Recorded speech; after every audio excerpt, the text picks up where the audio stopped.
Hello, hello dear students. Welcome to the second video of your class about trade policies. In the previous video, we studied the effects of import tariffs in small countries. This one is an example of the effect of a tariff, an import tariff, in large countries. What's the big difference? I told you that the big difference is that small countries, when their demand changes, it doesn't make any effect on the worldwide price, the international price, because it's a small country. But in this case, when we are talking about large countries, when their demand changes, either decreases or increases, then not only the internal price of the good changes, but also the international price, the worldwide price, because it's a large country, and then the internal demand is important in the worldwide demand. Okay, so you see this here. The analysis is exactly the same as the analysis in a small country, but here the change is that the international price will decrease when the tariff decreases the internal demand. So let's begin. Let's go from the beginning now. So this is a large country that imports this good in question. So this is the international price of the good. So without the tariff, the level of imports is this one, no? Because at PI, the demand is D1 and the supply is O1. So all this is the amount of imports without the tariff. So assume that the producers make lobby and say, please government, implement a tariff.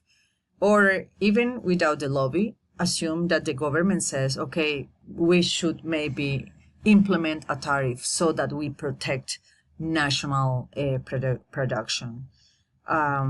So if that happens, then the internal price of the goods will be higher. So this is the level, this would be the level of the tariff, no? But the thing is that the higher price makes the demand lower, right?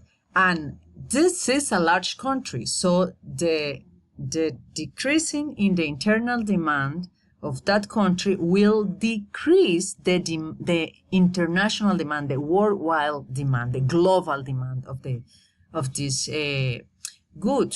So it means that the international price will decrease because the demand is lower. Yeah. So if the international price decreases, it means that the tariff, the amount of the tariff, will not be only this one that I'm pointing to the mouse, but all this. Okay. Okay. So it means that all the analysis is the same except this thing. I'll tell you what's the difference. So the level of imports before the tariff is this one that I'm pointing here. But after the tariff is this one that I'm pointing here, the distance between D2 and O2. Yeah. So the consumer surplus and the producer surplus will be the same as before, no? Before the tariff, this will be the consumer surplus, this that I'm pointing here, and after the tariff will be this one. So no difference with a small country. The same, the producer surplus will be this one, and after the tariff will be this one. What is the big change? The change is what goes to the government. Why? Because the imports are these ones, but the tariff is all these ones. So it's not only the area C, but also the area E. So CE are the revenue of government after the tariff. So that's the big difference. So, okay, consider this. I let you hear an exercise also with this example, with this import tariffs, but for a large country. Remember that you will do this in the same way that we did the exercise for the small country, but consider that now the government revenue is not only this one, but is all this one, okay? Remember also that for a small country, the tariff always reduces welfare. Why? Because consumer experiences are lost. Yeah, their surplus decreases. So decrease. So that's a problem. Yeah. In the case of a large country, it's possible that the tariff may actually achieve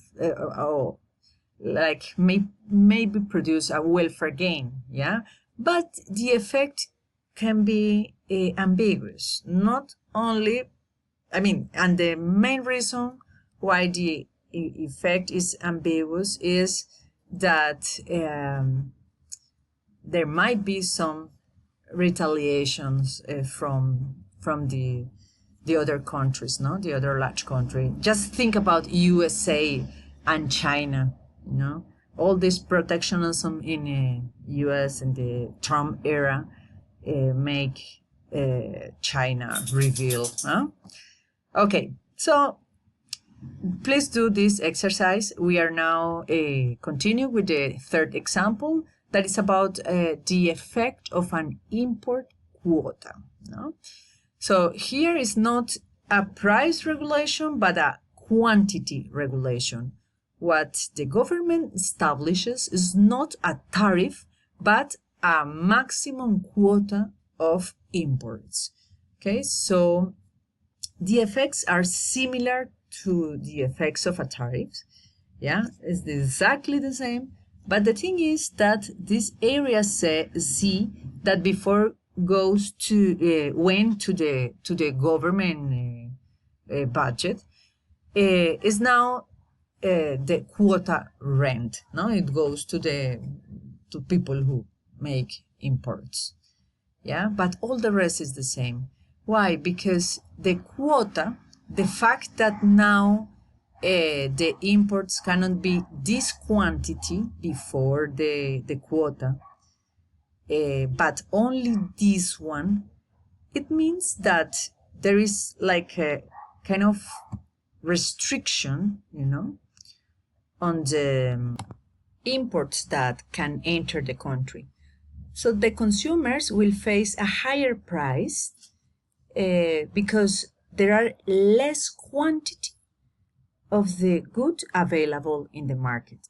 Okay, so let's do an exercise to see if this is understood. So suppose that these equations characterize the book market of a small importing country. No? This is the supply, this is the demand. No? The international price is equal to 50 pesos or dollars. So imports equals 2,520 books. How is this found? Well, the same as before. The level of imports are the demand minus the supply at the price of 50. Okay, so this gives you this. So now this was the variable that we have to find because we had the information of P.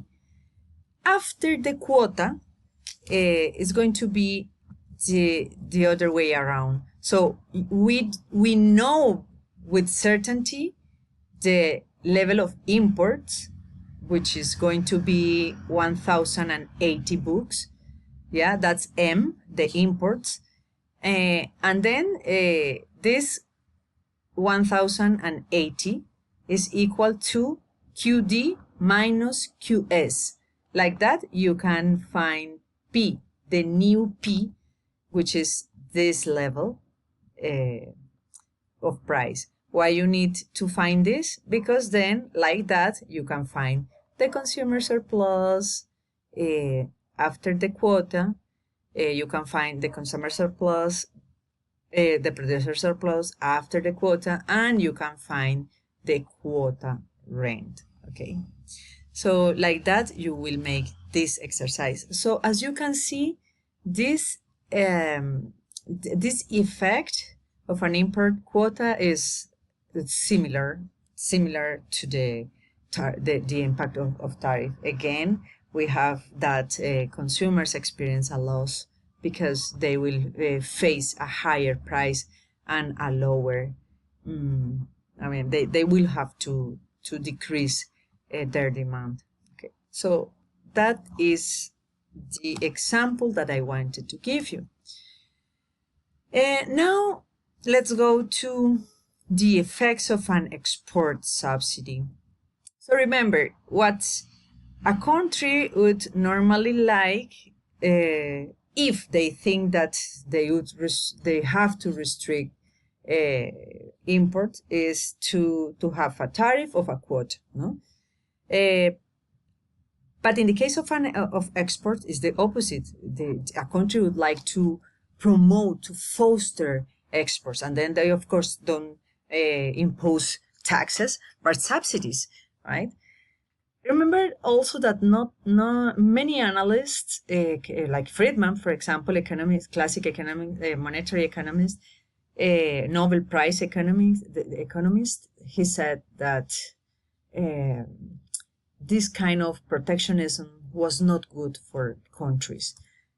For him, was important to liberalize trade, even if this liberalization was unilateral, and even if the country was small, no. But in that sense, I mean, there are many opposite arguments, and then you will have to study the pros and cons of protectionism or liberalism, and then see when can be convenient to put certain kind of restriction, or when it's better to be free of those restrictions. Okay, I think this is something to study, because it may change from each historical moment or the sector. But also it's true that, you know, protectionism can be not convenient for a long time, for instance, no, because consumers will lose anyway. And then if it's about protecting an economic sector, okay, for instance, an industry that is beginning to develop, maybe can be justified, but when how can you define when it's convenient to stop protectionism? And is it possible to stop protectionism? Because maybe those who benefit from the measure will always try to maintain the policy of protectionism, and then this can be something that is not convenient for the country, because consumers will be facing high prices, will be deprived of obtaining goods from other parts that increase their welfare. So I think there are always good reasons to analyze this, like with no categorical arguments, but to really be able to differentiate historical moments, economic sectors, when it's convenient, when it's not. I mean, there is nothing written on stone about this topic, but it's necessary to study further to be able to have like a very good position. So I invite you to analyze more, analyze deeper this kind of arguments. Okay, so the video is going to finish. We will see each other in a third video, and we start with exports.